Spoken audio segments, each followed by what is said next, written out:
I was like, yo, I can't do this. I started working for the Sixers. I felt tired all the time. Can I get this club? Yeah. Oh yeah. Oh yeah. Oh yeah. We about to step it up. I ain't talking Rocky. Yeah. You ain't talking sports. You ain't talking probably. Yeah. We the best at it. No ifs or probablys. Yeah. Humble confidence, feeling cocky. My time to shine, I feel like Kyrie, coming second to nobody. Yeah. You think I'm lying? Well, then watch me get it where you're getting body. Yeah. Tunnel vision, nothing foggy. See the trophy, it's an arms reach. Yeah. I'm Kobe in the fourth quarter. How you think you're gonna stop me? Yeah. Give me ball. Yeah. Call it plays. Yeah. Grinding hard. Yeah. Every day. Yeah. Win it all. Yeah. Only way. Yeah. If you fall, then you fall. Yeah. Just never break. Yeah. Give me ball. Yeah. Call it plays. Yeah. Grinding hard.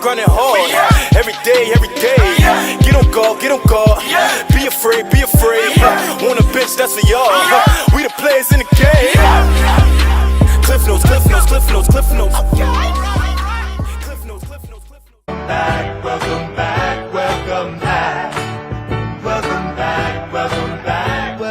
back. We always could spot a friend. Welcome back. Hey, yo. I'm finally back. Yo, it's been a long journey, man. I know I started off YouTube, doing my YouTube channel like, was that 1-2 years ago, something like that. Started off CliffNotez. I did like 3 episodes. Then things happened. Boom, tried to come back like a couple months later. I didn't feel the quality of the videos, honestly. So I was like, yo, I can't do this. I started working for the Sixers. I felt tired all the time. Can I get this club? Yeah. Oh yeah. Oh yeah. But yeah, man. I was tired a lot. Then I felt as though if I'm going to do this, I'm going to go all in. I'm going to do it for the quality. So I, got myself the laptop, the mic, camera now. Got my lights around here. It's lit. Yeah, man. It's a good time to be back. Definitely going to be a new twist with the show and what I'm going to be doing now. So basically, what I'm going to be doing is I'm going to be doing sports updates, sports reviews. I watch a lot of shows, like a lot of TV shows and stuff like that. So I'm going to be reviewing episodes with y'all, live reaction, stuff like that, as well as giving reviews on anime, live reaction to anime, because I'm back in the anime now. Definitely start watching my Naruto, my Death Note. I'm on Hunter x Hunter right now. What else I did? What else I watched? Oh yeah, the Dragon Ball Super movie come out. I'm going to be reviewing movies as well. Like, there's going to be a lot going on the channel that I'm going to try to bring it down to a sample size. So I don't know what I'm going to do yet. I'm definitely not going to put all content into one video. Have me talking about James Harden at one point and then me talking about Naruto in the same video. I'm not going to do that to y'all. So basically, I think what I'm going to do, the sports episodes, they're going to be episodes. I'm going to do those weekly. And as far as the anime and the movie and the live reactions, I'm gonna just do that off the cuff. So it could be 4 videos that come out in 1 week. So I'm really trying to do this content creator stuff. So I'll stay on the lookout. But that's what I'm going to do for my channel. The reason I decided to go into anime and everything, I know I'm giving y'all a backstory. It's going to make the video go longer. Yeah, but yeah. So reason I'm doing this with anime because since I recently started watching anime again, I've been getting a good following on Twitter. Like, a lot of people have been responding. If I'll say something about anime, like, oh my god, Gon and Killia just got Lakers and Celtics about to play. I forgot, but Gon and Killia got their ass kicked or something like that. People be responding, giving me stories. I'm actually able to engage. So basically, what the show is now, what CliffNotez is going to be and the channel is going to be, is basically just going to be a one-stop shop for the bros, for the girls that want to come and talk about anime, want to talk about sports. A lot of us watch The Flash and Gotham and stuff like that on TV. Y'all want to come hear reviews and talk with me about it, we're gonna do that too. I'm gonna get some live game streaming too. Bro, we here, we back, and it's official. And we gonna be lit. So that's what I gotta say about that, man. But to start off the show, I forget. One day I'm gonna get the software to do the little writing thing. I don't know if I can do it on iMovie. I could definitely do it on After Effects though. But one day, either way, I'm gonna be this CliffNotez, man. I gotta go this way, right? Do it, man. It do matter. Ha. Fucked up. All right, but yeah, man, it's Cliff Notes. Sign. All right, man. Y'all know this Cliff Notes. It was originally Cliff Notes Sports Web Show. So I gotta come back. First thing I gotta talk about, definitely my sports. Yo, the trade deadline just passed today, bro. I was on my phone at work all day, just refreshing my timeline, because everybody knows the NBA deadline is one of the biggest things that happen in sports each year. You know, you see your favorite players moved, Markel. But yeah, man, you see some of your favorite players moved. You see your team get better. You see your team get worse. You see your team get draft picks. Like, it's a lot that goes on at the NBA deadline. So, you know, that's something I want to talk about. So, usually what a lot of people talk about is what, like, the after effects of the deadline. Did your team get better? Did your team get draft picks for the future? Did your team get worse? Like, what's going on? So, after this deadline, with a lot of stuff happening, I know everybody heard about the AD to the Lakers thing that was supposed to happen, which never happened. So, I don't know what's going on with that.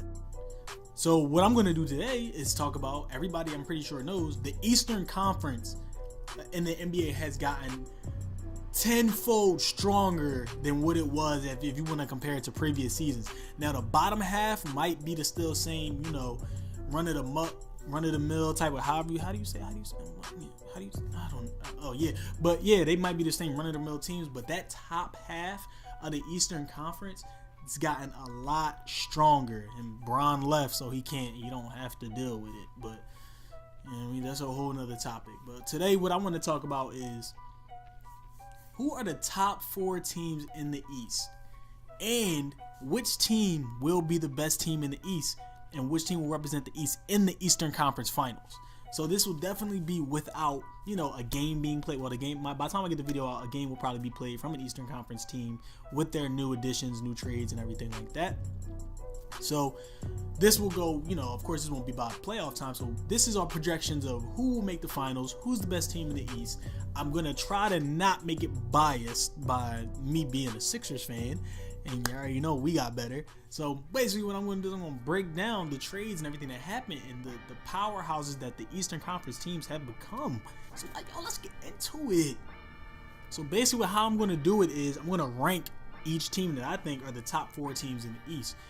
Because to me, there are only 4 teams that you really have to worry about in the East. That's the Milwaukee Bucks, the Toronto Raptors, the Philadelphia 76ers, and the Boston Celtics. Yeah, but those are the top 4 teams that you really have to worry about in the East. And each team today, except for the Celtics, got better today. And then again, this is trade deadline days. Each team got better and they got stronger, and they've made their case to be, you know, representing the East. Well, yeah, they made their case for.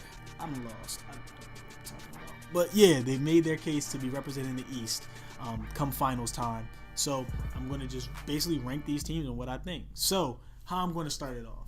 All right, so coming in at number 4, my pick for the 4th worst team in the East is the Boston Celtics. This is America. Here with 5 fouls. Don't catch you slipping now. Step back. Don't catch you slipping now. Look what I'm whipping now. This is America. Now, everybody knows the Boston Celtics last year acquired Kyrie Irving, Gordon Hayward. Hayward went out with the nasty injury in the beginning of the season. Eventually, Kyrie got injured, was out for the season. We all know how the Celtics season ended. Their role players stepped up. They had players like Jason Tatum, Terry Rozier, Jaylen Brown. Al Horford was still in that lineup. Stepped up and they finally came to play. So this season, everybody, you know, the Boston Celtics were the team to beat in the East prior to the season starting. So they were getting their guards back, Kyrie Irving and Gordon Hayward, who were basically their franchise players at the moment. They're getting those players back. You still got Tatum, you still got Brown, you still got Terry Rozier. So you would automatically think that they are, you know, they should be the team coming out of the East. So the Celtics did struggle a little bit coming out of the gate, starting off the season. I think they had was it a 10-game losing streak?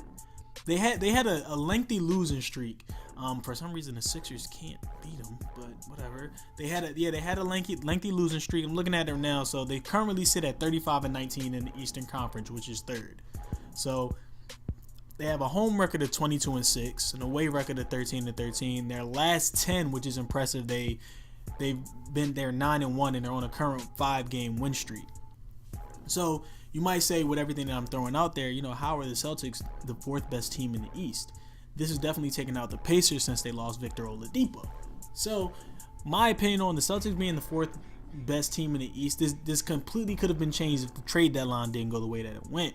The Celtics from today are the only team that did not get better from the trade deadline. And prior to the trade deadline, they already were only maybe a 3-4 seed in the Eastern Conference with the Bucks and the Raptors, with holding the top 2 spots. So they were already fighting for a top 4 spot, and still didn't get any better with any acquisitions today, any picks. They traded Jabari Bird, but I think that was for a pick. They literally didn't do anything. So they still have Kyrie Irving, who they don't know what's going to happen with him next season as far as what team he's going to go to, if he wants to go to the Knicks, if he wants to, go to the Nets, do what he wants to do. Gordon Hayward has not been back to his regular Gordon Hayward self. He's had a couple of games. He's had a couple of good games. He had a couple of 30-point games. But other than that, this isn't the same Celtics we thought from last season. That's mainly because Tatum, there's only one ball to go around. Put it that way. It's mainly because there's one ball to go around.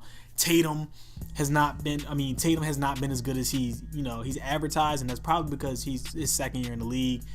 Teams are probably starting to figure him out. They're doing more scouting reports on him. He's essentially going to be the Celtics' future franchise player.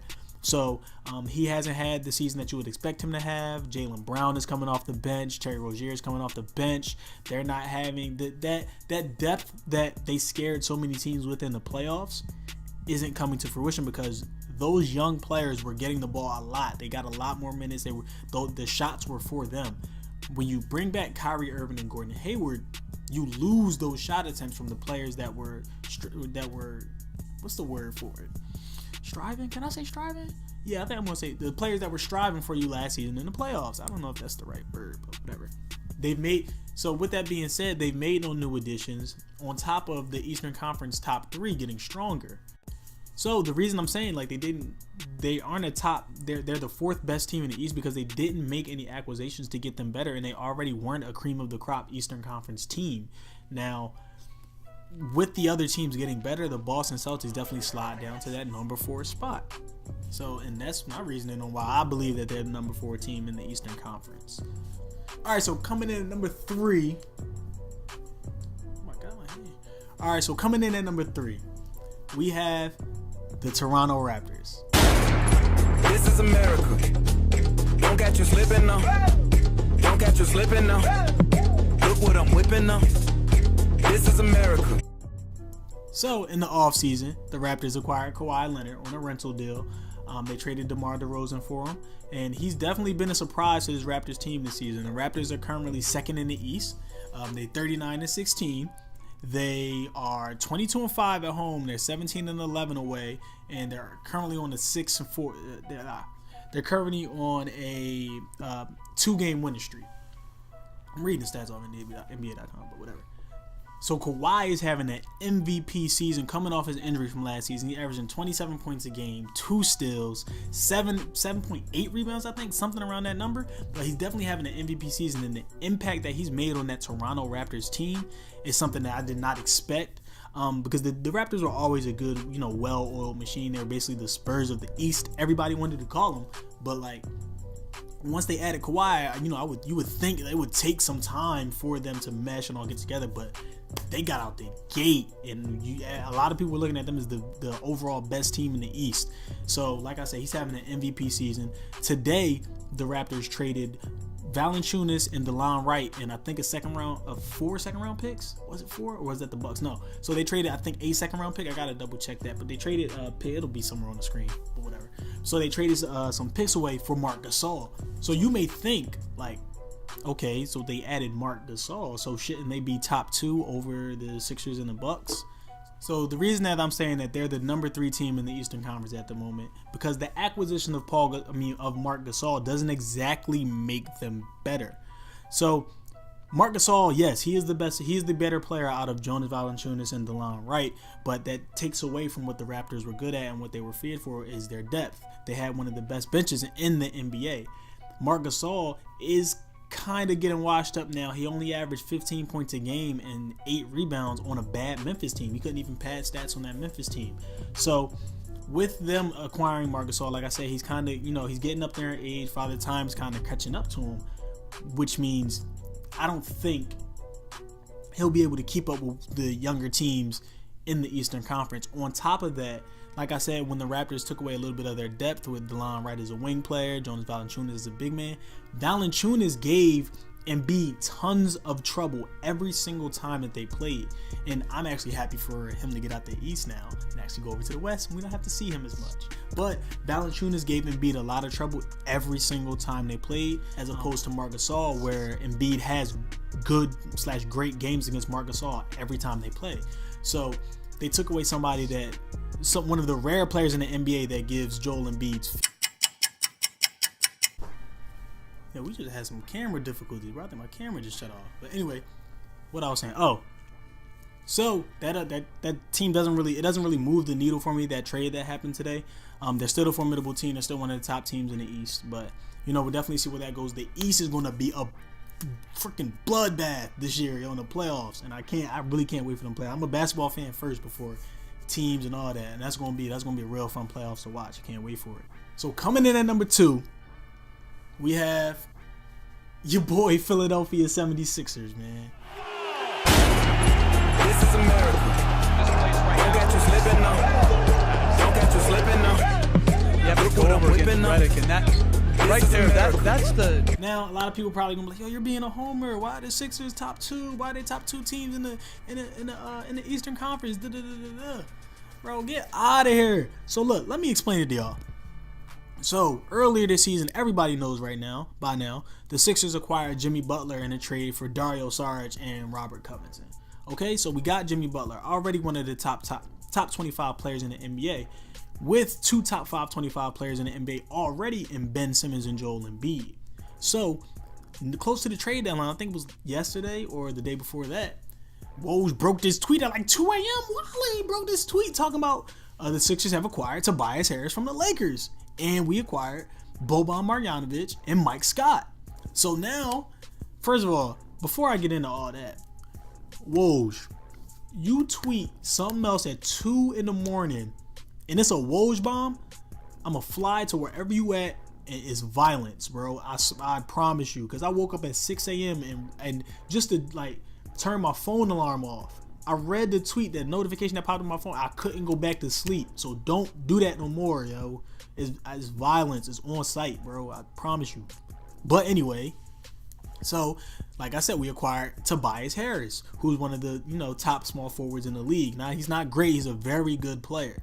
So with the acquisition of Tobias Harris, we gave up Landry Shamet and some picks. So they were, we paid a lot for him, but he's also an unrestricted free agent. But he's coming in averaging 27, and he's also shooting 43% from 3. He's definitely going to come in right away and fit perfectly with Ben, Jimmy, and Joel. He's going to space the floor perfectly. He's a catch and shoot shooter that the Sixers. I'm not even going to start that. He's a catch and shoot shooter that we definitely needed, and like I said, he's going to space the floor.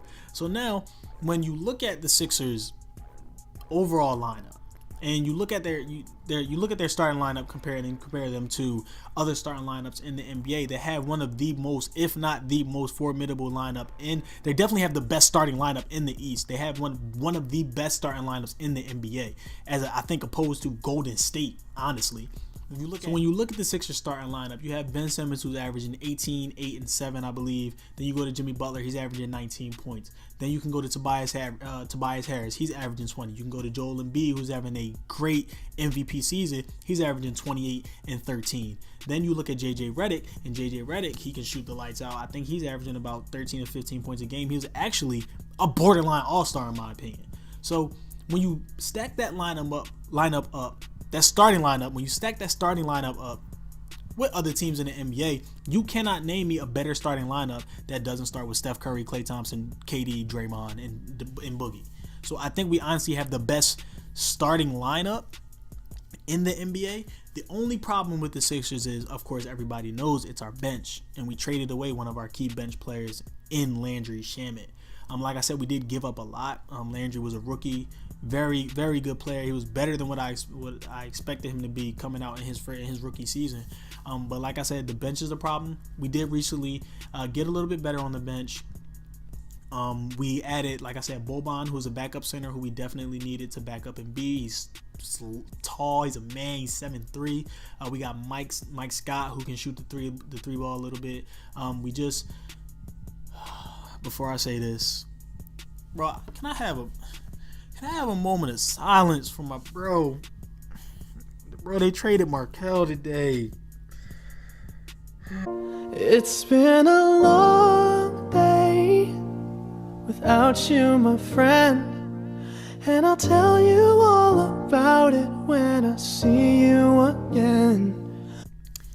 Yo, I'm not gonna lie to y'all. I don't know if I'm gonna get over that Markel trade anytime soon. And only because of this, bro. We have watched Markel since college. We were all excited when we got to, when we traded up to draft him, and all this stuff that has been happening has just been sad. It is not his fault that he's been injured. Something definitely happened. We'll probably never get the full story on how he got injured. Whatever the case may be, he came back. The city loved him. Everybody who was Sixers fans loved him. It just didn't work out, man. I honestly thought that we weren't going to trade him. I was like laughing and boasting on Twitter until like 30 minutes left. Like it was like 15 minutes left in the trade deadline. We traded him to the Magic for Jonathan Simmons. It was just sad, bro. Markel, I hope you go to Orlando. You do big things. I hope you come back and give us 30. Honestly, because I don't think that you should have been traded. My personal thing was we waited for Embiid and Ben. We should have waited for Markel. But whatever, bro. But look, we traded for Jonathan Simmons, who is a wing slasher. He's barely going to touch the ball. He'll probably get the ball in back cuts. He's going to play defense. He's another body that we needed to go out there and compete with Boston. Whoa. Ha! AD's coming back. He was trying to not play in the games anyway. But yeah, so the bench has gotten a little bit better. We still got Furkan and Bolden and TJ McConnell. So we're going to look into the buyout market, see if we can grab a player like Wayne Ellington, Shelvin Max, something like that. We definitely need a stronger bench, but when you have the starting five that you have, then you can almost beat any team. Like the bench is now just there to make sure our starters get a rest and they're able to get right back in the game. So we'll see how that turns out. But just because of the starting five, I placed them at number 2, just because that's the second best starting five in the NBA. And it's going to be very hard to beat us. We're very athletic now with the addition that we made to the bench and to that starting five. We're very athletic. We're very long. We can defend. We can shoot. It's going to be an interesting rest of the season. I honestly can't wait, man. At number 1, we have the Milwaukee Bucks. This is America. Don't catch you slipping now. Don't catch you slipping now. Look what I'm whipping up. This is America. So, Sixers fans, y'all might hate me, bro, but honestly, bro, the Bucks is like that. The Bucks are tough. So they have Giannis, who is having an MVP season. He's probably going to finish second runner-up unless James Harden cools off at freaking some point, which don't look like it's happening. They got Giannis, Chris Middleton, who's an all-star this season. They got Brook Lopez, Eric Bledsoe, Malcolm Brogdon, George Hill. Ilyasova's having a good season. DiVincenzo's having a good season. They just traded Jason Smith. DJ Wilson is having a good season. They're a complete team, and they just traded Jason Williams and Stanley Johnson for, oh my god, my voice cracked like that. But yeah, they just traded Jason Smith and did I say Williams before? Anyway, yeah, they just traded Jason Smith and Stanley Johnson for Nikola Mirotic, who is a stretch 4 and somebody they just have they're so long and athletic and they can shoot the 3. So they were already scary before this. Now with the addition of Mirotic, and they didn't really lose anything. They gave up 4 second round picks, which is, I don't know why Twitter was freaking spazzing because of the second round picks, and they said, yo, that's a lot. I don't really value second round picks that much, but I'm not an NBA GM. But when you look at that and you like, yo, they got starting at the 1, they got Eric Bledsoe. I believe they're starting shooting guard. I think Brogdon, yeah, their starting shooting guard is Brogdon. Then you got Giannis. Then now you're gonna have to deal with Mirotic. Now you're gonna have to deal with freaking Brook Lopez. Like they are tough. Now I think they have the best defensive rating in the NBA. So they're 40-13. They're 23-4 at home, 17-9 away, and they're on a current 5-game win streak. They're gonna be really tough to beat in the playoffs. Like I said, the East is going to be a bloodbath come these playoff time. When you look at those top 4 teams, it can honestly go either way in the series. Like what it's going to come down to is coaching, and your best players are going to have to show up. So Ben, you coming with that 1-point shit that you did in Boston last year, and you playing like a little hoe, bro, that's not going to fly no more. We need you to be on top of your game. We need you to be triple double Ben. All right, we need you to be Ben Jammin. We need you to be the Fresh Prince. We need Jimmy to, stop picking when he choosing play. I ain't even gonna talk about the Sixers right now, man. But those are my top 4 teams in the East. Like I said, the East is going. What the hell did I just say? Yeah, like I said, the East is gonna be a bloodbath. It's gonna be a dogfight. I can't wait for the playoffs. I expect for the standings to actually turn out this way. The Sixers are a little bit behind everybody. They're 4 games behind Toronto and the Bucks, something like that. 3-4. All right, so they 5 games behind the Raptors and the Bucks. I do believe they'll catch up. I do believe they'll pass the Celtics. The Pacers are at 4 right now, but they lost Oladipo. They just picked up Wes Johnson, but he's not going to move the needle that much for them. Those are my top 4 teams in the East, and the only reason I picked 4 is because the bottom half isn't really, worth mentioning. The Nets are having a great season. They're currently at 6 in the East. They'll probably move up to 5th. They're having one of the, I guess it was like the Sixers season last year. You didn't expect them to have this type of season. D'Lo's an all-star this year, but they're having a great season, bro. And I like watching D'Lo play, and I think the Lakers gave up on him too soon. So, yeah, man, it's my top 4 teams in the East. I can't wait for the playoffs. Tobias Harris plays Friday night. We'll see how he integrates with the system. Like I said, it's going to come down to coaching. But yeah, man, that's my best 4 teams in the East. I'm thank everybody for watching, for tuning in for my first episode. I'm glad that I'm finally back. Make sure before y'all click off this video, it takes 2 seconds. Go like and subscribe. It takes 2 seconds. If you don't have a YouTube account, bro, make one real fast. It's really easy. YouTube lets you can click on YouTube. It lets you give you your own, videos that you want to see, stuff like that. It takes 60 seconds to sign up for YouTube. And just support the boy. That's all. I just need y'all to subscribe, like, repost, do whatever y'all got to do. And just do it for me. I'm glad y'all tuned in. I already know how this about to end, man. I gotta get the pen out. Ugh. And this Cliff Notes. And I'm signing out. Wave, Jersey nigga, we the wave. I'm tryna get paid. Distraction tryna buy my way. We got the wave. Jersey nigga, we the wave. Stay the fuck up on my face. Told you niggas we the wave. We got the wave. Jersey nigga, we the wave. I'm tryna get paid. Distraction tryna buy my way. We got the wave. Jersey nigga, we the wave. Stay the fuck up on my face. Told you niggas we the wave. Yeah. Told people I've been humble, now we bring the crowd lit at every show.